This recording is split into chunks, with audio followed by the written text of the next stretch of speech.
and welcome to the last in our Proptech Summer Special Series on Dublin South FM in association with Proptech Ireland.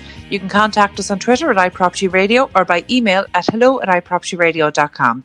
Your host for today is myself, Carol Tallon, and today we'll be joined by Colin Stokes, investor in and advisor to AskPorter, but he does an awful lot more than that besides. So, Colin, thank you so much for being with us today. Absolute pleasure. So, Colin, first of all, tell us a little bit about yourself. You've been involved in the property industry for a long time. Too many years, perhaps. Yeah, 20 plus years. So originally after finding a career, I guess, in property, I ended up in the property management side of things, first in lettings and individual property portfolio management, and then in block management, where I would be responsible for large apartment complexes, sometimes upwards of 200, 300 flats in central London. And then from there, when I met my partner, who was also in the property industry, originally from Ireland, working for a couple of blue chip companies there, we set up a company specifically to help the property industry deal with emergency out of hours calls. So we set up a company called Adiuvo, which is from the Latin to help or assist. And the idea was, as this was probably about 13 years ago. So at that time, most property companies' kind of idea of an out of hours service was to put one of their property managers, like me, like my partner, on call. It was the time before smartphones. So you had a brick of a mobile phone in one pocket. You had a spreadsheet folded up in another pocket, and people would call you all manner of times during your week on call. And you'd probably be at Tesco's, or you'd be picking the kids up from school or their after school clubs, and it wouldn't be a very professional service. It would be just like, hopefully they might not even get through to you because of a mobile phone signal. Yeah. So we tried to set up a service that was professional, office based, and we started with one of our employers at the time. So I left. We went to our employer and said, we think this is a good idea, and they either agreed or probably saw an easy way to get rid of me. And they said, yes, you can have ours. So we started with a couple of thousand units from my ex-employer. And then slowly but surely began to build. Around this time, we actually moved back to Ireland with my partner, who is originally from Cork, and we set the company up here. Initially, why was the decision, when you were both working and experienced in the UK market? Because I'm thinking 13 years ago was around about the start of the crash as well. What made you think that Ireland would be the right base for this?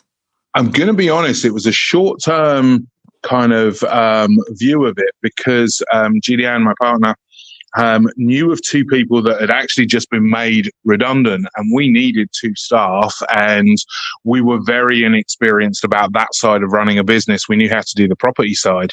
And because we knew these two people and we needed two staff, it was almost like, well, actually, we won't have to do the interviewing. I've worked with these people before.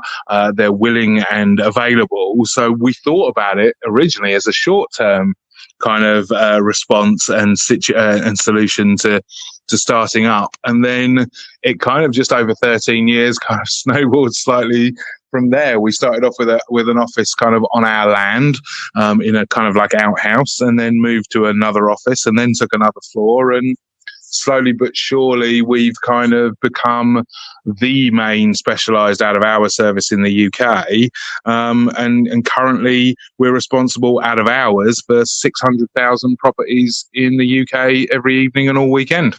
600,000? That's correct. That's huge. And what I'm really surprised by is that despite being in the industry for a decade and a half, I wasn't aware of you operating down in Charleville doing this massive service into the UK marketplace. And it's amazing. You know, sometimes I found as I working nationwide, and particularly over the last 4 weeks, we've been traveling. A lot of it has been along the Wild Atlantic Way, selfishly, of course, meeting innovators. But it's really interesting to see what's happening in pockets of Ireland outside of the main urban centres. It's actually fascinating. We definitely don't have a good handle on everything that's happening in the Irish market, particularly for those who are selling outside of Ireland. And I think you're a perfect example of that. So, Colin, just because what you're describing in terms of the out of hours office, the service that maybe you were offering with your previous employer, it sounds very indicative or reflective of the times you were in. In fact, it was probably that's probably a more comprehensive type of offering than at the time would have been offered through a lot of Irish letting agents. It would have been a similar situation. There would have been one mobile number for somebody who was on call, and it might not always have been reliable. How has that changed over the past kind of almost decade and a half? When we first launched, there was actually quite a lot of people that said, "Oh, I don't think you need it." And you know, I can't pretend to be a soothsayer, but I think the world changed, and people expect service at 3:00 in the morning just as they expect it at 3:00 in the afternoon. Certainly in the UK, the attitude there is now that they needed and they want and need to have something in place. I'm not quite sure if it's quite the same over in Ireland yet. We seem to find that the attitudes are a little bit different. We do have some Irish clients. Maybe the Irish people are a little bit more hardy than some of our southern softy Londoners that need everything done from them. And no, I can say that I am one. Honestly, Colin, I actually think what you're picking up on there is that in Ireland we've definitely been laggards in terms of trends. But you know what you're describing there isn't a property trend; it's actually a consumer trend. That is that expectations have changed, and unfortunately, because the Irish industry, particularly the residential industry, has been so slow to change and adapt. Quite frankly, the standards are low, so we haven't had one leader set the bar so high that others had to race to keep up. That just hasn't been the situation. So in fact, you know, we seem to exempt property from the expectations that consumers have for every other area of their life. You know, for some reason, property consumers, not so much for the rental, but certainly kind of on the buying and selling side, they seem to think that it's such an infrequent purchase that it's okay, that it's cumbersome and paper driven and not as efficient and not as transparent as what we've come to expect from our banking and our online shopping and everything else. So, you know, honestly, I don't think it's that Irish people are less demanding. I think that the marketplace has given there isn't a market for them to be more discerning. But I hope that's changing. I feel like it's changing over the last number of years. And I think that COVID-19 is going to be a huge driver of this. But honestly, I think what you're identifying there has been a real block, a stumbling block to tech adoption. And there's a mentality change that really needs to happen across the industry. So I hope that if we were having this conversation in 2 years' time, it wouldn't be the same conversation. Am I unrealistic? Yeah, I definitely agree that attitudes are different over here, and it hasn't been an adopter at all of tech, as you say, maybe forced upon it in the last few months, where they had to do, you know, something to combat the circumstances that we find ourselves in. I do hope they'll pick up. I mean, we see it as a possible new a ground for us. I mean, we've just actually launched as far afield as the US, and we're selling to more people over there from here than we are to Ireland at the moment, because I think there is that.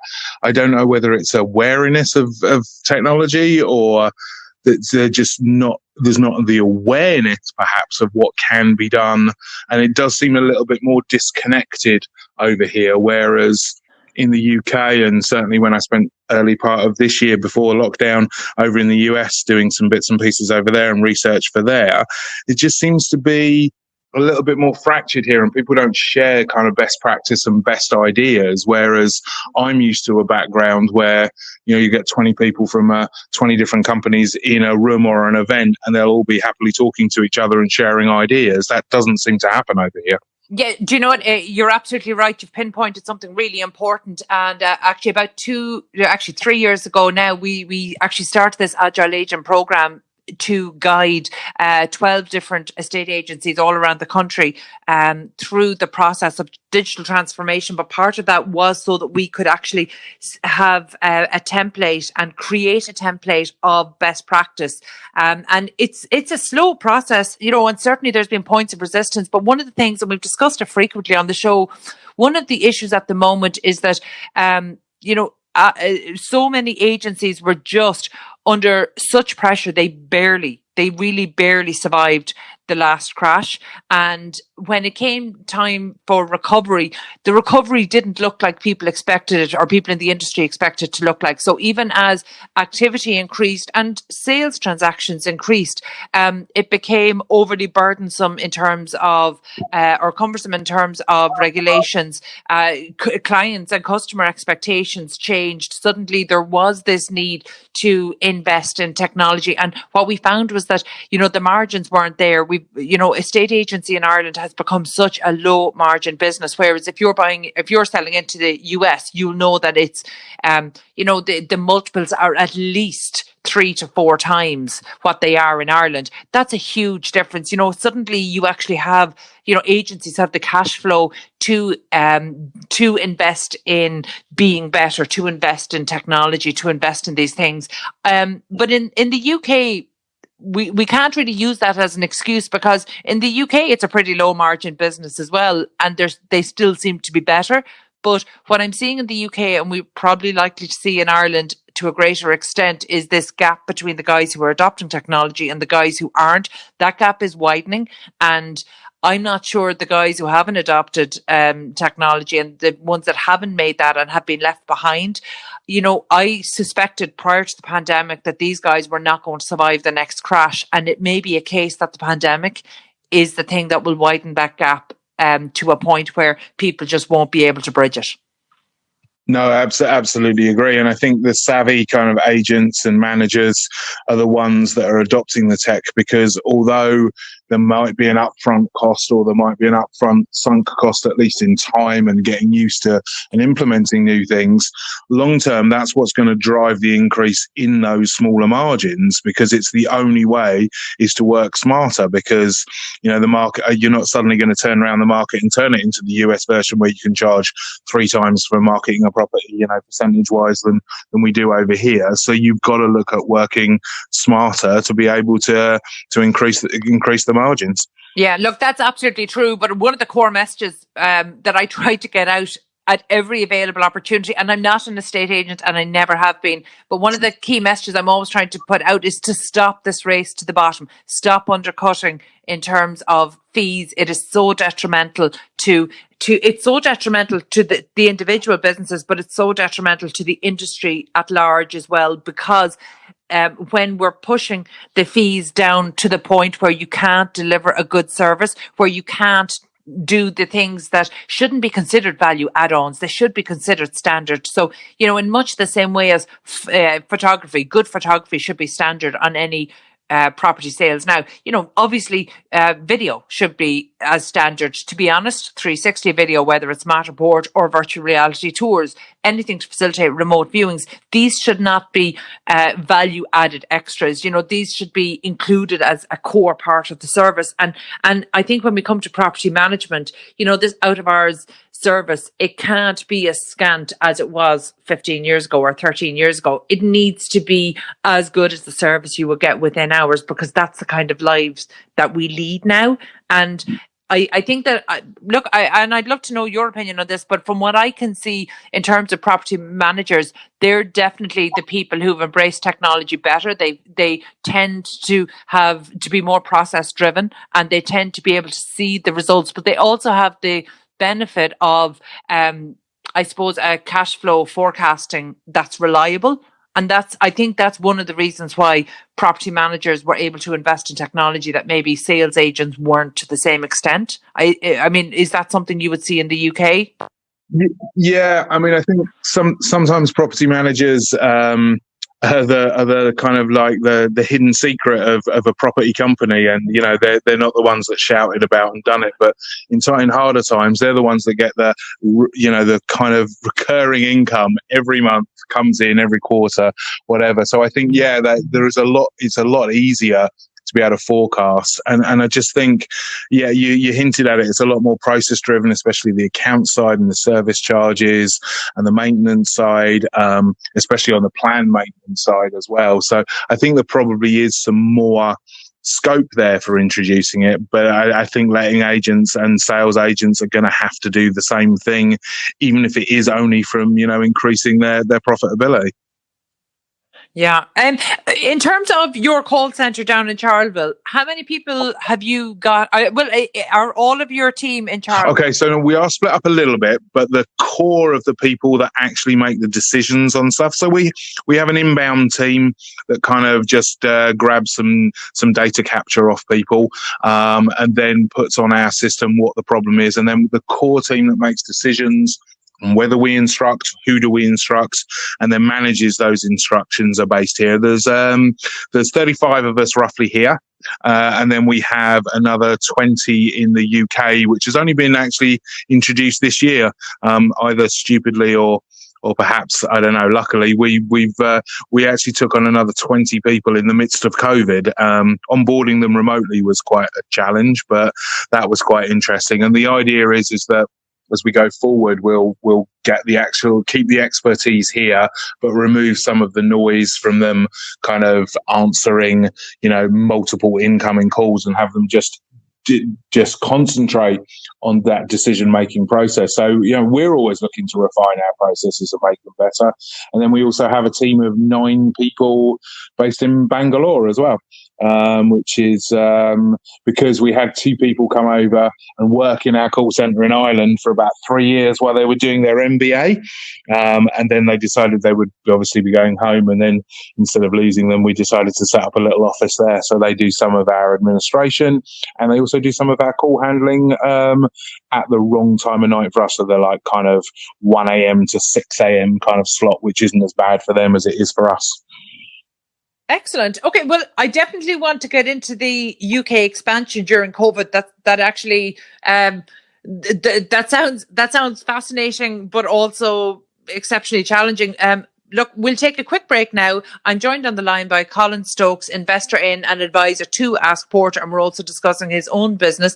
And I'm going to try to get the pronunciation right. Is it Adiuvo? No? We say it Adiuvo. People say it many different ways. Adiuvo.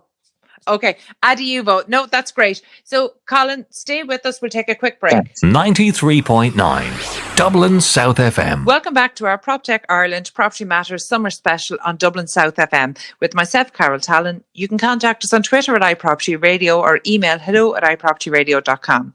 We're continuing our discussion with Colin Stokes, investor in and advisor to AskPorter, and also he's discussing his own business based in Charleville, Adiuvo. And we're going to, just before the break, you were talking, Colin, about your expansion into the UK and expanding into the UK while obviously having your core team of 35 people here in Ireland.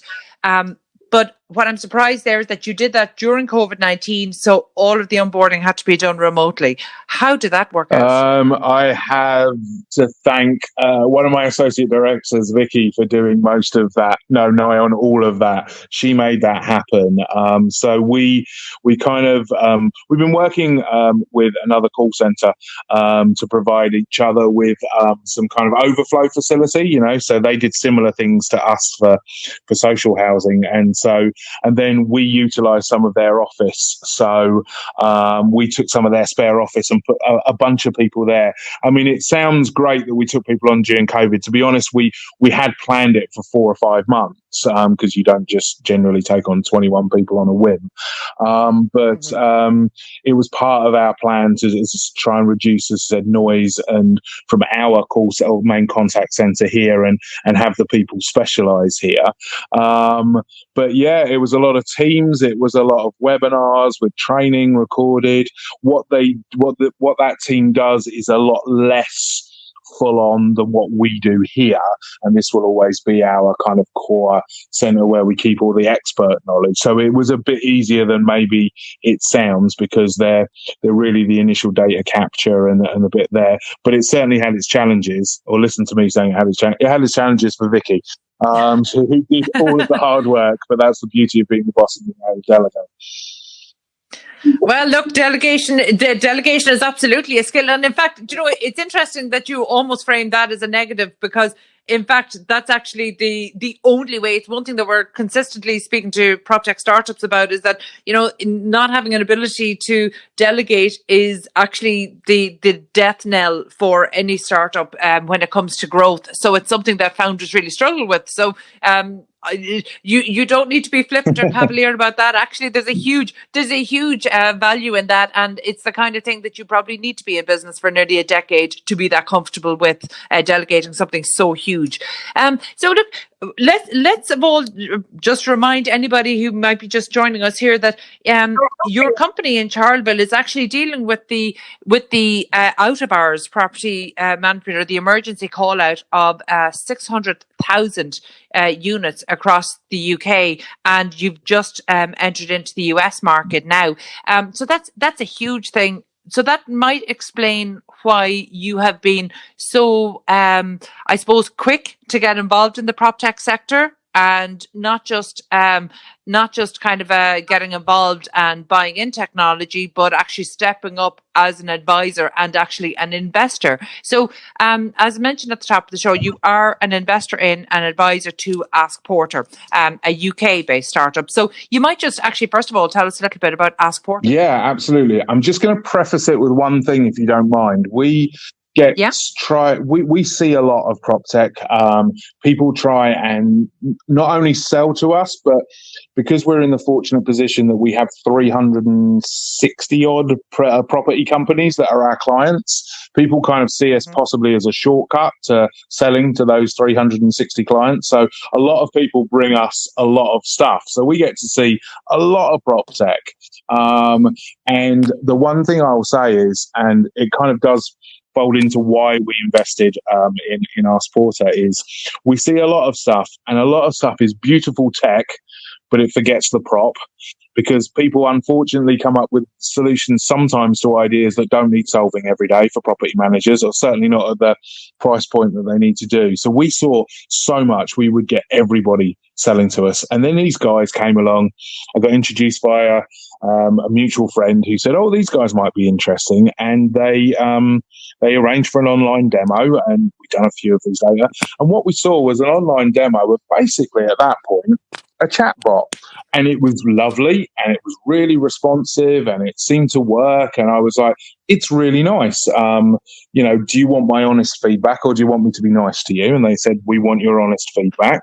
And I said, it's really nice, but it's nothing different. I've seen 4 or 5 of these. I've got ones that seem to do exactly the same thing.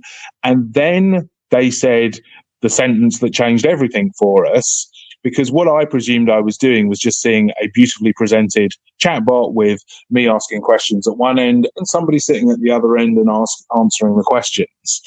But that wasn't the case. I was actually having a conversation, in inverted commas, with the AI digital assistant that they had created, which they call Porter. The company, as you said, is called AskPorter.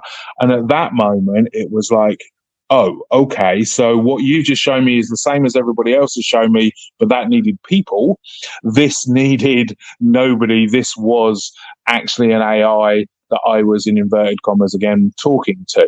So at that moment, it was like, wow, this is completely different. It was on a scale, this was 3 years ago, so it really was early. I mean, there are a fair few people running around doing stuff with AI, even in property now, but at that time, it was just like nothing I'd seen. So that I was like, wow.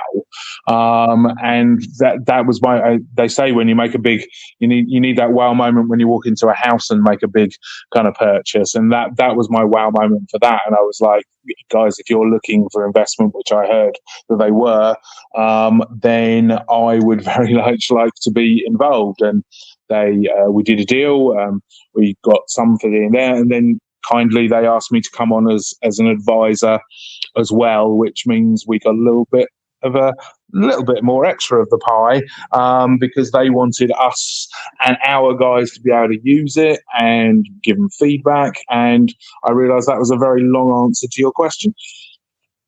No, not at all. Actually, Colin, that's absolutely amazing, because what you're describing there is something that we have seen happening, which is when people try to make their early sales, it can fall flat. You know, it's the old adage when it comes to angel investment or investment in, if you want money, ask for help. If you want help, ask for money. And that's really proven to be true. And one of the things we've seen, because we don't have a well-established VC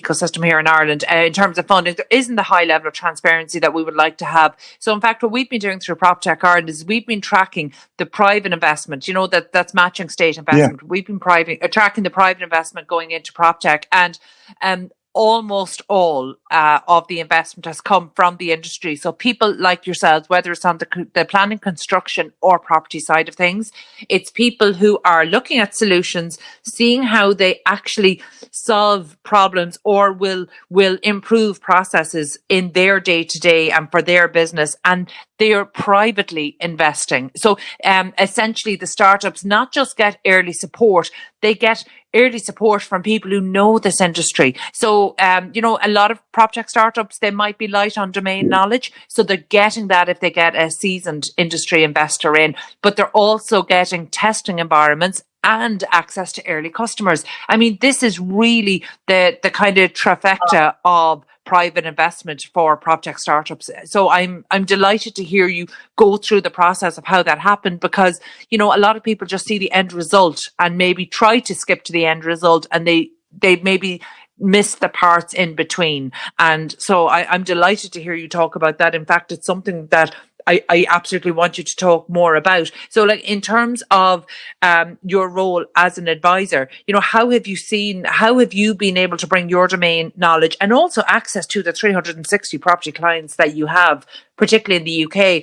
How have you been able to use that and leverage that to benefit AskPorter? Okay, so our job really, more than anything else, and what we've concentrated on is teaching the AI. So we, with redacted kind of information, personal information, and just literally, I think on our system we have close to like 400,000 individual instances of emergencies. So we exported that with just here's the problem, here's what we did, and fed it to them. So I think we have a database unlike most others. So on the maintenance side, we helped create, I guess, hopefully it doesn't turn into Skynet, but we helped teach it to become like kind of more aware and just learn words and different phraseology. Because, if you're trying to teach an AI that there's to deal with a leak in a property or something like that, there are so many different ways that people phrase it. There's the way that we might phrase it, and we might poshly call it an ingress. If we're doing a nice report for our client, somebody else will call it, a leak. Someone else will say there's water pouring through. Several of our callers might swear profusely whilst trying to describe that there's an asterisk load of water coming through their roof. So so we helped with a lot of that first of all, and then we started kind of giving the guys there, a couple of our staff, to just do real tickets, real bits and pieces with real actual emergencies. And then the culmination earlier this year for a bit was, for me, fascinating. But we had, for the first time ever, I believe, certainly in the UK property market, we had the voice version of AskPorter answer a call. So if you imagine, that is somebody ringing in, it was monitored and they could opt out at any point to speak to, in inverted commas, a real person.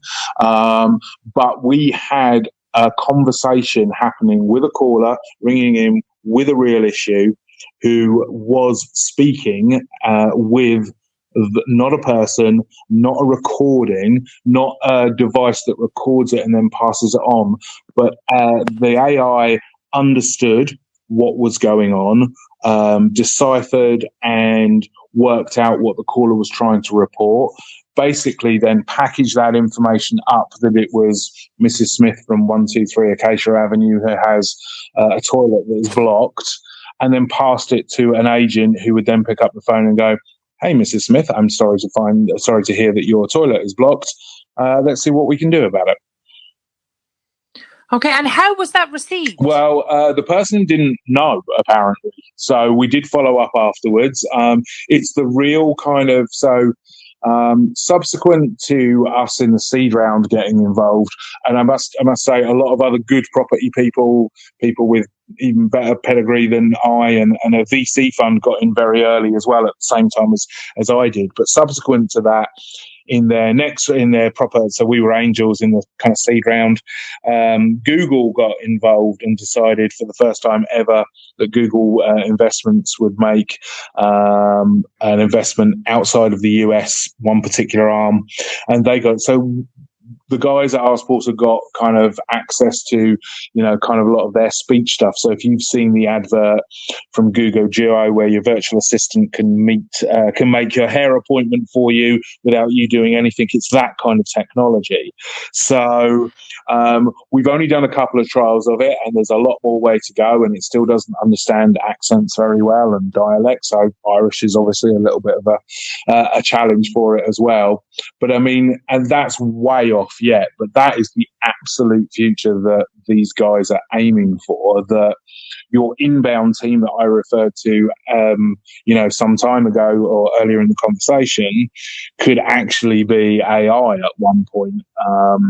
Now we're still concentrating on using it in its more basic form, but we've helped out with trials like that as well. That's well, I know from working through Proptech Ireland with up to kind of 140 startups over the past nearly 5 years now. Access to the kind of database and the information that you're talking about, that is so difficult to come by. Particularly what we're seeing for anybody. There aren't that many. I suppose deep tech innovators in the AI space here in Ireland. I could probably count the top guys really on one hand. And one of the issues that they're seeing is access to information. The quantity of information that's required, is really a challenge. And I've seen that both from the construction and from the property side.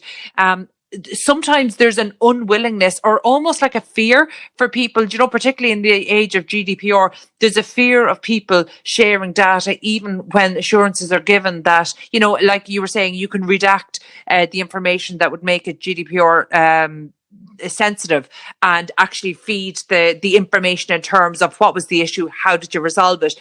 Access to that kind of information really is gold dust to any AI developers. Yeah. And unfortunately, look, we have a logistical issue that's not going away, which is that Ireland is a small country. So therefore, we're operating on a smaller scale. There is less data. There are fewer transactions. There are fewer projects. And that's been slightly an impediment. So actually having this Ireland UK link has been huge. But I'm almost afraid to bring it up. But in terms of, what did you have to do anything for your business to ensure continuity over the course of Brexit and the transition that has yet to happen?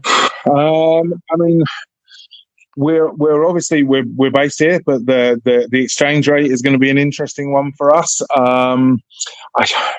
We are trying to be as lean as possible because, frankly, I'm not a fan of Brexit. It's not something I voted for, and I think it's going to have a double whammy now on the back of what we've had and what we continue to have over the last few months. So we're trying to be as lean and clever as we can. Is it possible that we might have to shed jobs? I certainly hope not. But one day in the future, we might need to use such tech as this as to future-proof our business for the 35 people that are here, as much as not adding other staff at some point. I mean, I'm concerned about the future, but at the moment, we're concerned about getting our offices kind of future-proofed, although we had just done that. And then, of course, now we're not supposed to invite anybody back to them for a while anyway, after the kind of announcements last week. Well, actually, that's something else that I want to get into with you. And I know you're happy to stay on the line. We need to take a quick break, but we will come back and we might just discuss that a little bit further. So again, I'm joined on the line by Colin Stokes, investor in and advisor to AskPorter. And we'll take a quick break now. Stay tuned. 93.9 Dublin South FM. Welcome back to our Proptech Ireland Property Matters Summer Special on Dublin South FM with myself, Carol Tallon. You can contact us on Twitter at iPropertyRadio or email hello@iPropertyRadio.com. So we are, of course, continuing our discussion with Colin Stokes. And just before the break, we were talking about not just the investment in AskPorter, but also how, Colin, you were able to leverage access for your own business and the 360 property clients that you have across the UK. And I know you've recently expanded into the US. So how you were able to bring that into AskPorter. And it sounds like that was a great symbiotic relationship. And obviously you had the good sense not just to use the service to the benefit of your business and your clients, but actually you also put your money where your mouth is and you invested in the company. So look, what I want to do is really, the idea of this series was to really help PropTechs that are, perhaps struggling in terms of gaining early traction. And one of the things that we do with PropTechs, when they're in this early round of pitching for early customers, you would be objectively a very large customer then for a PropTech startup. So can you talk to me about when you're getting pitched? Because you mentioned to me that you're getting pitched almost on a weekly basis by PropTech startups or PropTech providers, not just in Ireland, but internationally. So look, can you tell us, even off the top of your head, what really works and what really turns you off when in those early contacts? Yeah, absolutely. I mean, we do get soft pitched. I mean, it's not sometimes, knocking on the door and say, can we have money? Do you want to invest? But yeah, they do soft pitch at least from the things. I kind of alluded to it earlier. And if I had one bit of advice, I think for any PropTech startup, it was, well, one in the very early part is make sure that you're involved with property people and make sure you are actually solving a problem that people have. As I said, I've seen beautiful pieces of software that look incredible and do this one thing amazingly, but I don't need this one thing, and I'm not sure any of my clients need this one thing. So the fact that you've got something that does something brilliantly and beautifully doesn't actually mean you have a business. So at the earliest opportunity, even if it's just with your local agent, if it's on a sales thing or your local property manager or whatever, you need to have a conversation with them. And what you need to do is just give them, in my opinion, some early adopter benefits. So look, go in there and say, look, don't be pitching for money straight away, because that's a complete turn off as well. But go in there asking for advice and say, hey, if you can give us maybe, a couple of hours of input, or could you use this if you think it might be, useful to you, and give us feedback, we will give it to you for free. And you know what?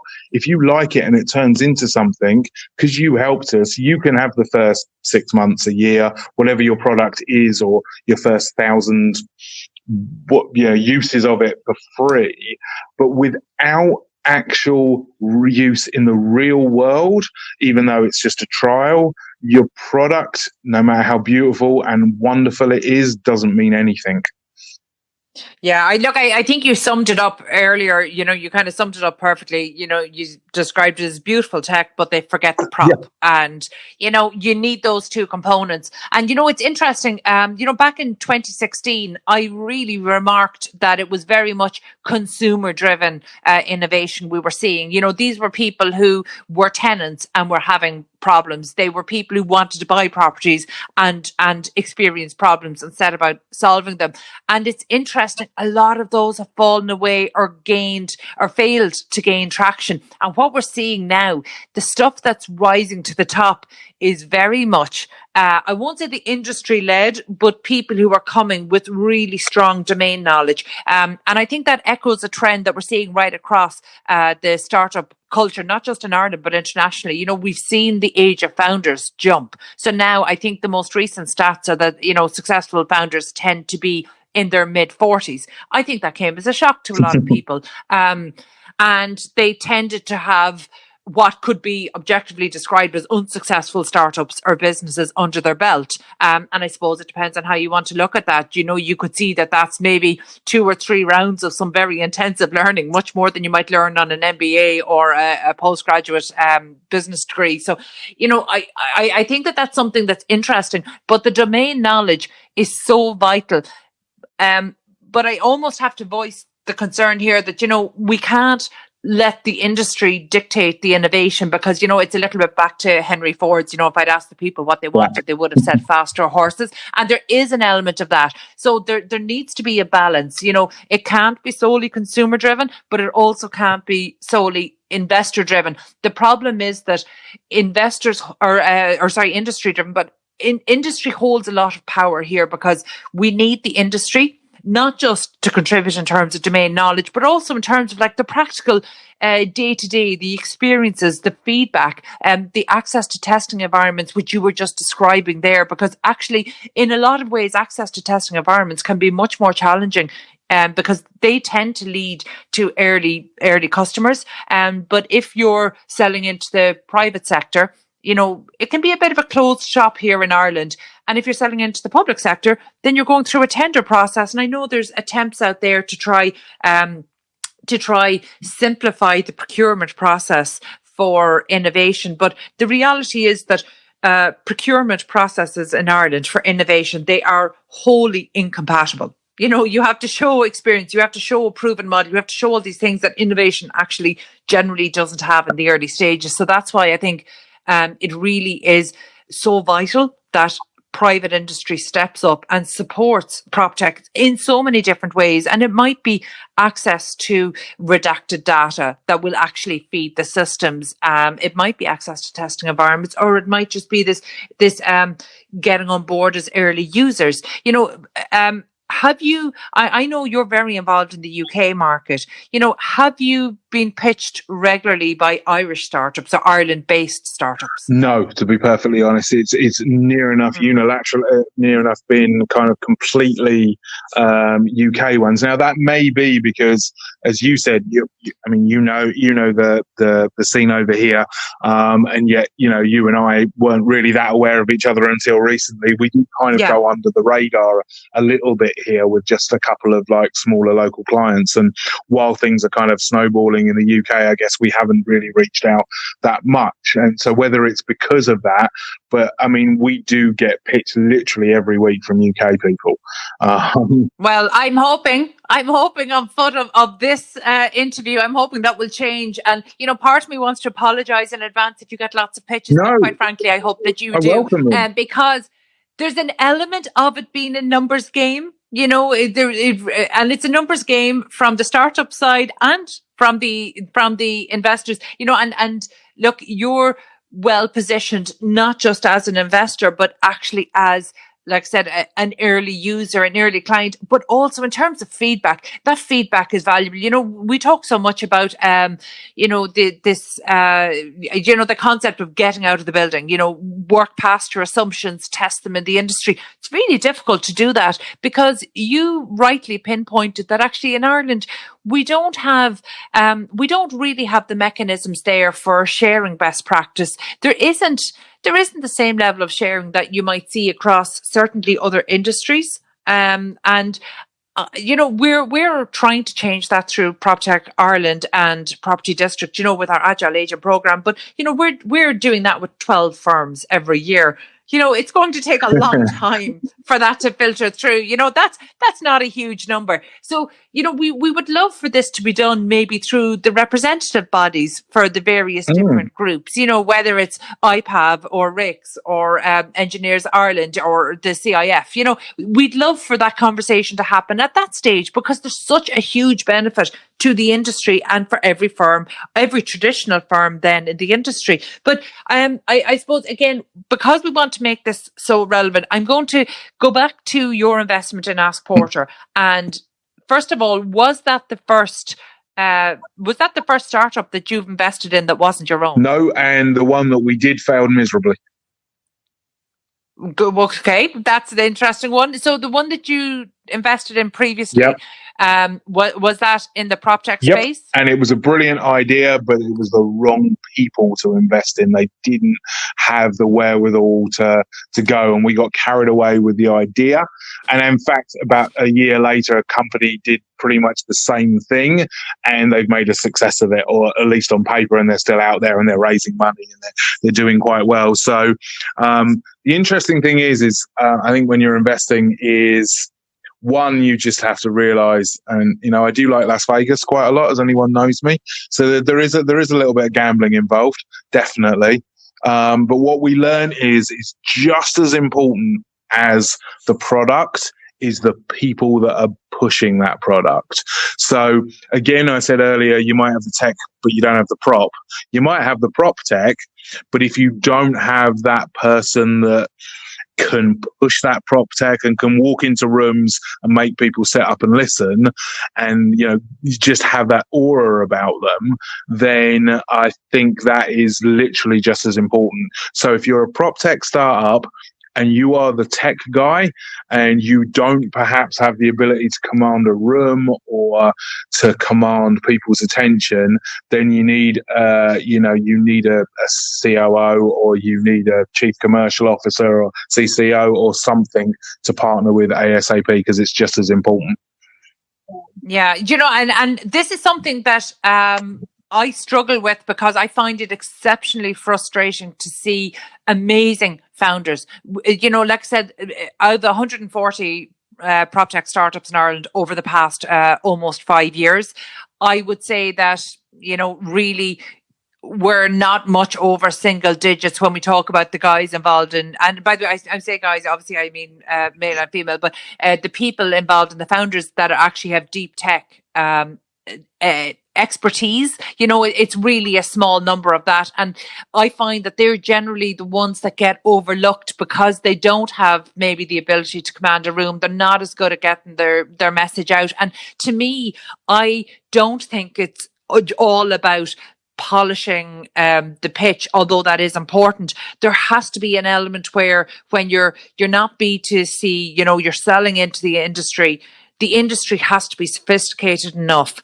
to see through the pitching hyperbole and actually get to the quality service, get to the nugget of what's happening as well. And this is where I think maybe early partnerships can really help, almost like the one that you formed with AskPorter. But, these symbiotic relationships where each party is bringing a strength and a knowledge and a different sector of domain knowledge.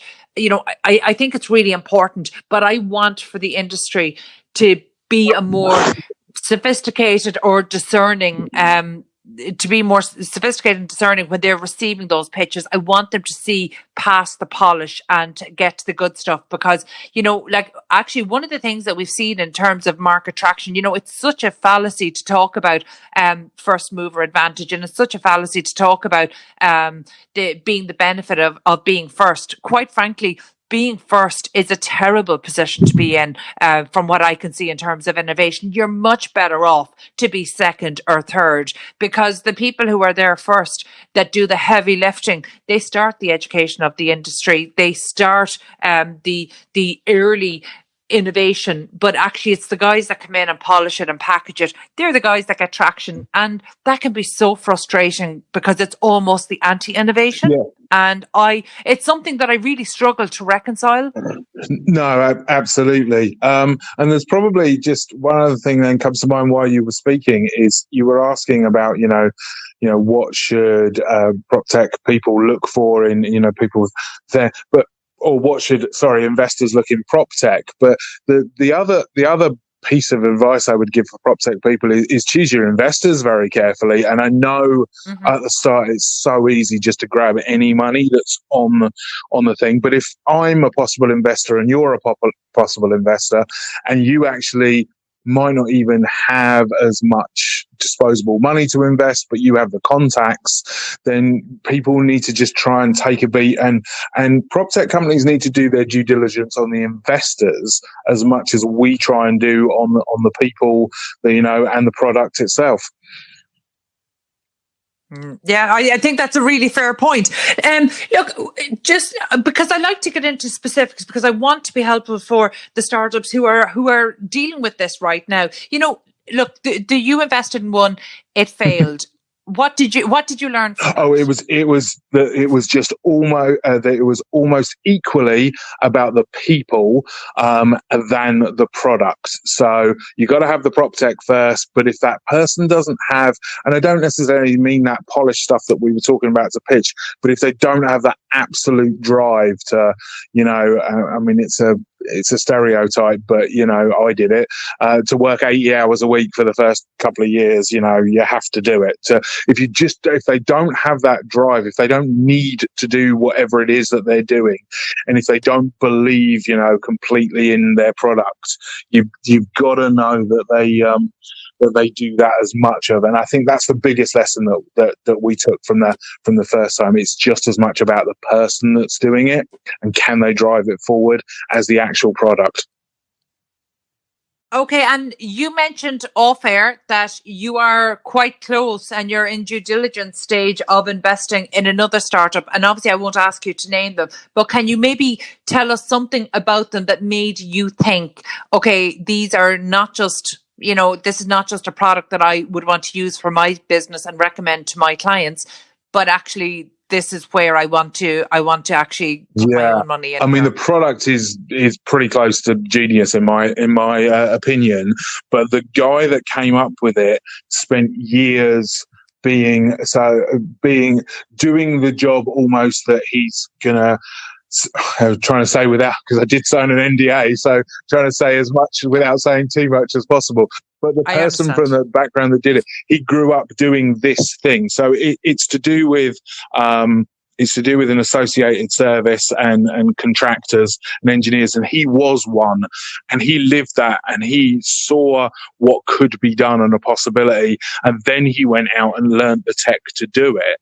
And so he's actually a little bit different than some people, that have got the tech and got the thing.